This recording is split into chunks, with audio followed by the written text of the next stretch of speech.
اعوذ باللہ من الشیطان الرجیم بسم اللہ الرحمن الرحیم وبہ نستعین وہو خیر الناصر المعین۔ جیسا کہ ارکان نماز کے سلسلے میں مسائل بیان ہو رہے تھے اور قرات کے سلسلے میں مسائل بیان کیے جا رہے ہیں،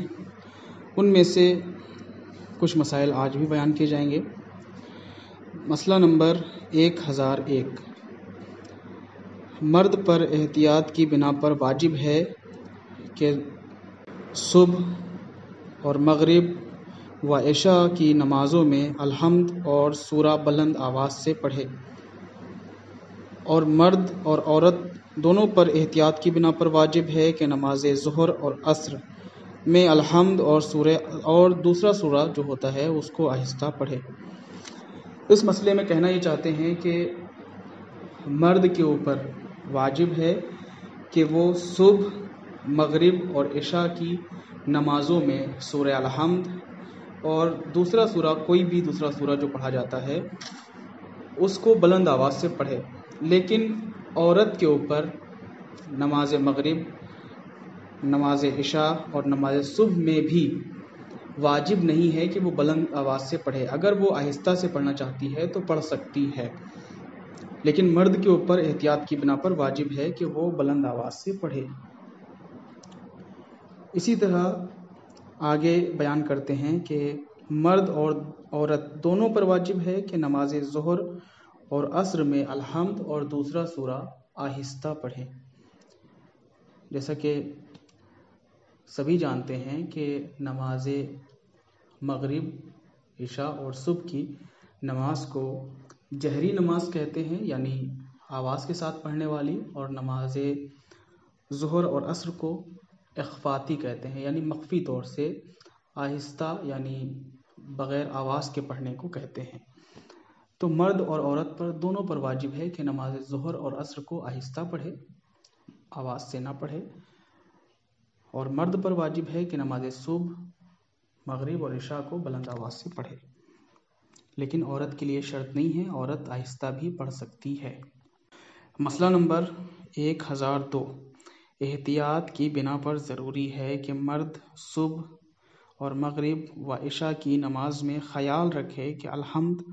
اور سورہ، یعنی دوسرا سورہ جو نماز پڑھا جاتا ہے، کو تمام کلمات، یعنی ان کے آخری حروف تک بلند آواز سے پڑھے۔ اس مسئلے میں کہنا یہ چاہتے ہیں کہ نماز مغرب اور عشاء میں اور نماز صبح میں مرد کے اوپر واجب ہے، ضروری ہے احتیاط کی بنا پر کہ وہ بلند آواز سے پوری نماز، یعنی میں جو سورے اور دوسرا سورہ الحمد اور دوسرا سورہ پڑھا جاتا ہے اس کو بلند آواز سے کہے، حتیٰ کہ جو آخری کے کلمات ہوتے ہیں ان کلمات کو بھی آہستہ سے نہ پڑھے، بلند آواز سے ہی پڑھے۔ مسئلہ نمبر 1003، صبح کی نماز اور مغرب و عشاء کی نماز میں عورت الحمد اور سورہ بلند آواز سے یا آہستہ جیسے چاہے پڑھ سکتی ہے،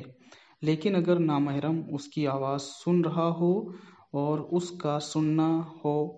سننا حرام ہو تو احتیاط کی بنا پر آہستہ پڑھے۔ اس مسئلے میں عورت کے سلسلے میں بیان کیا جا رہا ہے کہ نماز مغرب، نماز عشاء، نماز صبح، ان نمازوں میں عورت کے لیے احتیاط کی بنا پر واجب نہیں ہے کہ وہ آواز سے، یعنی بلند آواز سے پڑھے، جیسا کہ مرد کے اوپر واجب تھا کہ وہ بلند آواز سے پڑھے، لیکن اس میں عورت کو اختیار دیا گیا ہے، وہ چاہے تو بلند آواز سے پڑھے، وہ چاہے تو آہستہ پڑھے، لیکن اگر مرد موجود نہ ہو اس کی آواز سننے کے لیے تو، لیکن اگر مرد موجود ہوں اور اس کی آواز نامحرم کے کانوں تک جاری ہو اور حرام میں پڑ جانے کا خطرہ ہو تو ایسی صورت میں چاہیے کہ آواز کو بلند نہ کرے بلکہ نماز کو آہستہ پڑھے۔ مسئلہ نمبر 1004، اگر کوئی شخص جس نماز کو بلند آواز سے پڑھنا ضروری ہے اسے عمدن، یعنی جان بوجھ کر آہستہ پڑھے، یا جو نماز آہستہ پڑھنی ضروری ہے اسے عمدن بلند آواز سے پڑھے، یعنی جان بوجھ کر بلند آواز سے پڑھے، تو احتیاط کی بنا پر اس کی نماز باطل ہے، لیکن اگر بھول جانے کی وجہ سے یا مسئلہ نہ معلوم ہونے کی وجہ سے، مسئلہ نہ جاننے کی وجہ سے ایسا کرے تو اس کی نماز صحیح ہے۔ نیز الحمد اور سورہ پڑھنے کے دوران بھی اگر وہ متوجہ ہو جائے کہ اس سے غلطی ہوئی ہے تو ضروری نہیں کہ نماز کا جو حصہ پڑھ چکا ہو اسے دوبارہ پڑھے۔ اس مسئلے میں کہنا یہ چاہتے ہیں کہ اگر کوئی شخص نماز پڑھ رہا ہو، یعنی صبح کی نماز پڑھ رہا ہو، صبح کی نماز میں بلند آواز سے، مرد کے لیے احتیاط کی بنا پر واجب ہے کہ بلند آواز سے الحمد اور دوسرا سورہ پڑھے، لیکن اگر وہ جان بوجھ کر آہستہ پڑھتا ہے تو اس کی نماز باطل ہے۔ اسی طرح نماز ظہر اور عصر میں آہستہ پڑھنی چاہیے، صورتوں کو یعنی الحمد کو اور دوسرا سورہ جو پڑھا جاتا ہے ان کو آہستہ پڑھنا چاہیے، لیکن اگر کوئی جان بوجھ کر بلند آواز سے پڑھتا ہے تو اس کی نماز باطل ہے۔ لیکن اگر کوئی شخص بھول جائے، یعنی نماز ظہر پڑھ رہا تھا اور بھول گیا کہ اسے آہستہ پڑھنا ہے سورے کو، وہ تیز تیز پڑھنے لگ جائے کیونکہ وہ بھولنے کی وجہ سے پڑھ رہا ہے، تو ایسی صورت میں اس کی نماز صحیح ہے۔ لیکن اگر الحمد سورہ یا دوسرا سورہ پڑھتے وقت اسے یاد آ جائے ارے اس کو تو آہستہ پڑھنا تھا، تو وہیں سے آہستہ پڑھنا شروع کر دے گا۔ اب اس کو دوبارہ پڑھنے کی ضرورت نہیں ہے کہ وہ پھر سے الحمد اسٹارٹ کرے یا دوسرا سورہ جو تیز آواز سے پڑھ رہا تھا پھر سے وہ پڑھے، تو اس کو دوبارہ پڑھنے کی ضرورت نہیں ہے۔ جہاں سے اسے یاد آتا ہے وہیں سے وہ آہستہ پڑھنا شروع کر دے گا، یہی اس کے لیے کافی ہے۔ مسئلہ نمبر 1005۔ اگر کوئی شخص الحمد اور سورہ پڑھنے کے دوران اپنی آواز معمول سے زیادہ بلند کرے، مثلاً ان صورتوں کو ایسے پڑھے جیسے کہ فریاد کر رہا ہو، تو اس کی نماز باطل ہے۔ اس مسئلے میں کہنا یہ چاہتے ہیں کہ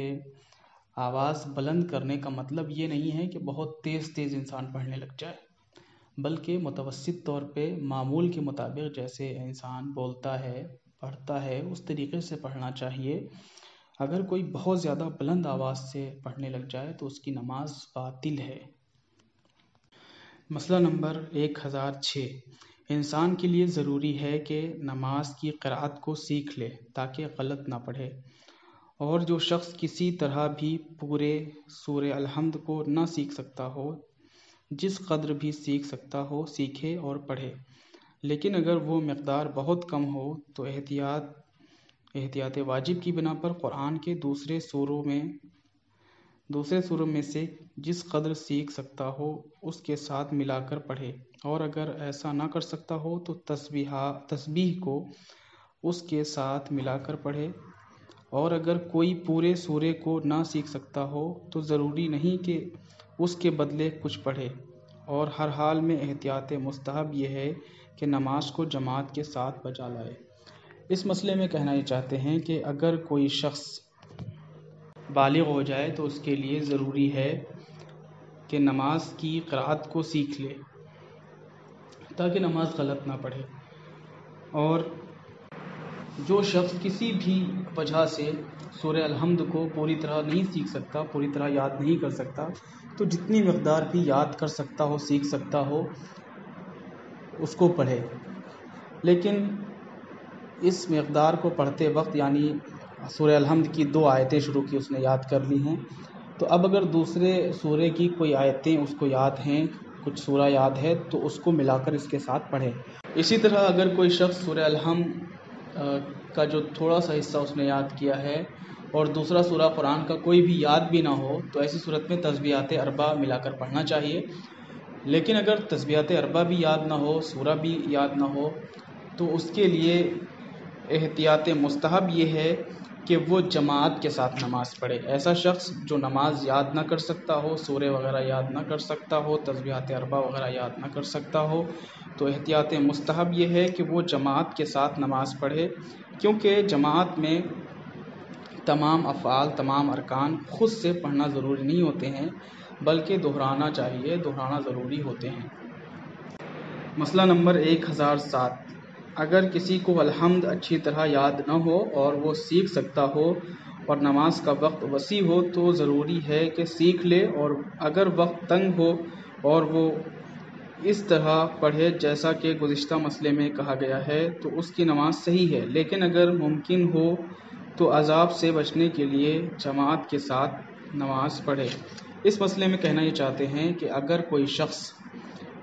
ذکی ہے اور عقل مند ہے، اگر وہ نماز پڑھنا چاہتا ہے اور اسے سورہ الحمد وغیرہ یاد نہیں ہے اور نماز کا وقت زیادہ ہو، وسیع ہو، تو ایسی صورت میں ضروری ہے کہ سورہ الحمد اور دوسرے سورے کو سیکھ لے، اس کے بعد نماز کو ادا کرے۔ لیکن اگر نماز کا وقت تنگ ہو تو جتنا یاد ہے اتنے میں ہی پڑھے، لیکن احتیاط مستحب یہ ہے کہ نماز کو جماعت کے ساتھ پڑھے تو بہتر ہے۔ مسئلہ نمبر 1008، واجبات نماز سکھانے کی اجرت لینا احتیاط کی بنا پر حرام ہے، لیکن مستحبات نماز سکھانے کی اجرت لینا جائز ہے۔ اس مسئلے میں کہنا یہ چاہتے ہیں کہ واجبات نماز اور مستحبات نماز دو چیزیں ہیں۔ نماز میں کچھ چیزیں واجب ہوتی ہیں، کچھ چیزیں مستحب ہوتی ہیں۔ جو چیزیں نماز میں واجب ہیں ان کو سکھانے کے لیے اجرت لینا جائز نہیں ہے، حرام ہے۔ لیکن کچھ چیزیں جو نماز میں مستحب ہوتی ہیں، جیسے کہ قنوت اور تکبیرۃ الاحرام کے علاوہ دوسری جو تکبیریں ہیں، وہ تمام چیزیں اور بہت سارے افعال، یہ سارے مستحب ہیں، لہٰذا ان کی اجرت لینا جائز ہے، ان میں کوئی اشکال نہیں ہے۔ لیکن نماز میں جو چیزیں واجب ہیں ان کی اجرت نہیں لینا چاہیے، ان کی اجرت لینا حرام ہے۔ مسئلہ نمبر 1009، اگر کوئی شخص الحمد اور سورہ کا کوئی کلمہ نہ جانتا ہو یا جان بوجھ کر اسے نہ پڑھے یا ایک حرف کے بجائے دوسرا حرف کہے، مثلا ضاد کی بجائے زو کہے، یا جہاں زیر اور زبر کے بغیر پڑھنا ضروری ہو وہاں زیر اور زبر لگائے یا تشدید حذف کر دے تو اس کی نماز باطل ہے۔ اس مسئلے میں کہنا یہ چاہتے ہیں کہ سورہ الحمد یا دوسرا سورہ جو نماز میں پڑھا جاتا ہے، جس طرح وہ سورہ ہے اسی طرح پڑھنا چاہیے، اس میں کچھ کمی یا زیادتی کرنا جائز نہیں ہے۔ اگر کوئی کمی یا زیادتی کرتا ہے تو اس کی نماز باطل ہے۔ مثال کے طور پر اگر کوئی ایک حرف چھوڑ دے، لیکن جان بوجھ کر ایسا کرنا حرام ہے، جائز نہیں ہے، یا پھر زبر زیر پیش جو اس پہ لگے ہوئے ہوتے ہیں جیسے پڑھنا چاہیے ان کو ختم کر دے، ان کو نہ پڑھے، جان بوجھ کر اگر ایسا کرتا ہے تو اس کی نماز باطل ہے۔ خداوند عالم سے یہی دعا ہے کہ خداوند عالم ہم سب کو زیادہ سے زیادہ علم دین حاصل کرنے کی توفیق عطا فرمائے اور اس پر عمل پیرا ہونے کی توفیق عطا فرمائے۔ وآخر دعوانا الحمدللہ رب العالمین۔